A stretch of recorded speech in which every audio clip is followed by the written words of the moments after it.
আসসালামু আলাইকুম আমার সকল বন্ধুরা এই রেসিপি রুম থেকে তোমাদের সবাইকে স্বাগতম। আজকে আমি তোমাদের সাথে শেয়ার করব একদম পারফেক্ট অনুষ্ঠান বাড়ির মতো টেস্টি ভুনা খিচুড়ি। আমার এই ভিডিওটা ফলো করে নতুন পুরাতন যে কোনো রাঁধুনি খুব সহজেই এই ভুনা খিচুড়িটা রান্না করতে পারবে।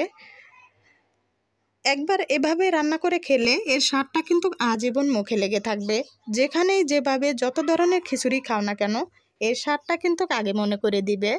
তো বন্ধুরা অনেকটাই কথা বললাম, তাহলে আর কথা বাড়াতে চাই না, চলো শুরু করি। দেখো এখানে আমি নিয়েছি হাফ কেজি চাউলের জন্য হাফ কেজি গরুর মাংস। তোমরা চাইলে এখানে গরু মাংসের পরিবর্তে যে কোনো মাংস দিয়ে কিন্তু এই খিচুড়িটা রান্না করতে পারবে। মাংসগুলো আমি ছোট ছোট টুকরো করে কেটে নিয়েছি। খিচুড়ির জন্য কিন্তু এইভাবেই পারফেক্ট। ভুনা খিচুড়িতে কিন্তু এইভাবে ছোট ছোট টুকরো করে মাংসটা কেটে দিলে খেতেও ভালো লাগে, দেখতেও ভালো লাগে। এখন আমি দিয়ে দিচ্ছি আদা রসুন বাটা 2 চামচ,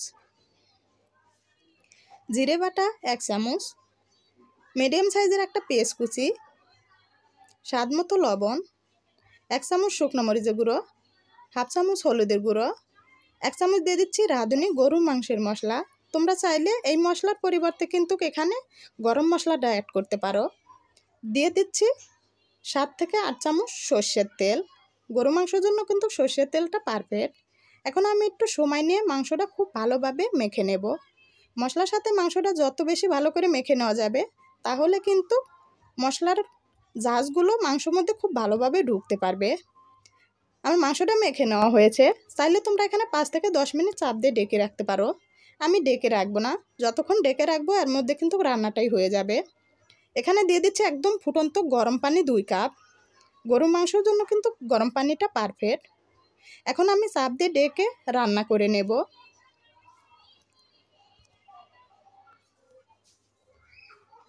প্রায় আমি 20 থেকে 25 মিনিট রান্না করে নিয়েছি চুলার মিডিয়াম আছে। আর মাংসটা খুব ভালো মতো সেদ্ধ হয়ে গেছে। তবে মাঝে মাঝে কিন্তু ঢাকনা সরিয়ে একটু নাড়াচাড়া করে দিতে হবে, নাহলে কিন্তু আবার পুড়েও যেতে পারে। আর খিচুড়ির জন্য কিন্তু মাংসটা অবশ্যই ভালো করে কষিয়ে সেদ্ধ করে নিতে হবে। এখন আমি এটা নামিয়ে নেব। নামানোর পরে কিন্তু ঝোলটা আরও কমে আসবে। এখানে আমি নিয়েছি বিডি ফুডের খিচুড়ির মিক্স। তোমরা চাইলে কিন্তু এখানে এই প্যাকেটের চাউল বাদ দিয়েও কিন্তু যে কোনো সুগন্ধি চাউল দিয়ে খিচুড়িটা রান্না করতে পারবে। এখানে হাফ কেজি চাউল আছে, আমি তোমাদের মেপে দেখাবো। এই কাপের হবে 2 কাপ। তোমরা যদি প্যাকেটের চাউল বাদ দিয়ে যদি বাড়তি চাউল দিয়ে রান্না করো তাহলে কিন্তু সেই চাউলটা প্রথমে খুব ভালো করে ধুয়ে নিতে হবে। আর সেই চাউলে কিন্তু ডাউলও দিতে হবে, সাথে দিতে হবে গরম মশলা। আমার এই চাউলের মধ্যে কিন্তু গরম মশলা দেওয়া আছে, তারপরে মুগ ডাউল দেওয়া আছে, তার জন্য এখানে আমি ডাউল দেব না। এই দেখো তেজপাতা, তারপরে দারচিনি, সাদা এলাচ, গোলমরিচ, লবঙ্গ এগুলো দেওয়া আছে বলে এখন আমি গরম মশলাটা এতে দেব না, বাকি সব মশলাই অ্যাড করব। এখানে নিয়েছি মিডিয়াম সাইজের 4টি পেঁয়াজ, স্বাভাবিক মতো চাকা চাকা করে মোটা করে কেটে নিয়েছি। খিচুড়ির জন্য কিন্তু এভাবেই পারফেক্ট। এভাবে দিলে খেতেও ভালো লাগে, দেখতেও ভালো লাগে।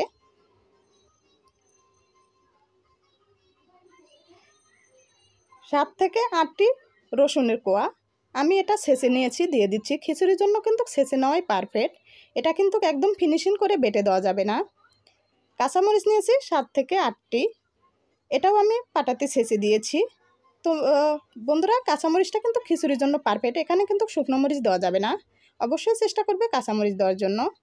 দিয়ে দিলাম স্বাদ মতো লবণ, হাফ চামচ হলুদের গুঁড়ো, 2 চামচ দিয়ে দিচ্ছি আদা বাটা,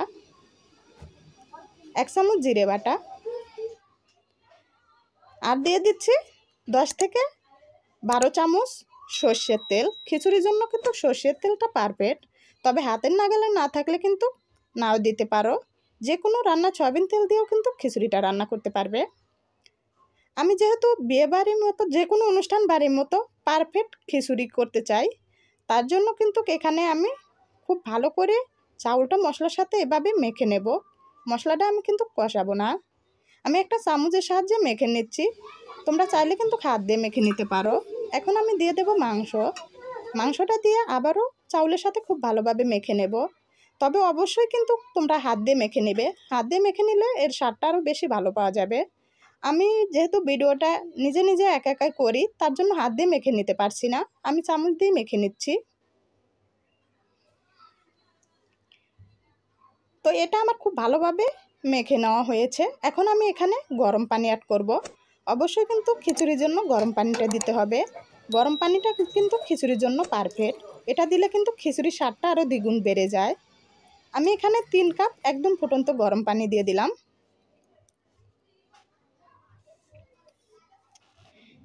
এখন আমি চাপ দিয়ে ডেকে রান্না করে নেব চুলার মিডিয়াম আঁচে।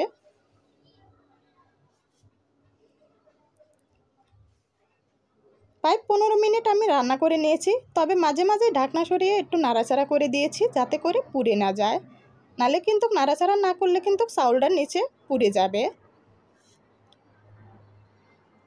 চাউলটা এখনও একটু শক্ত আছে, তার জন্য এখন একদম চুলার কম আছে আমি চাপ দিয়ে ডেকে আরও 5 মিনিট রান্না করে নেব।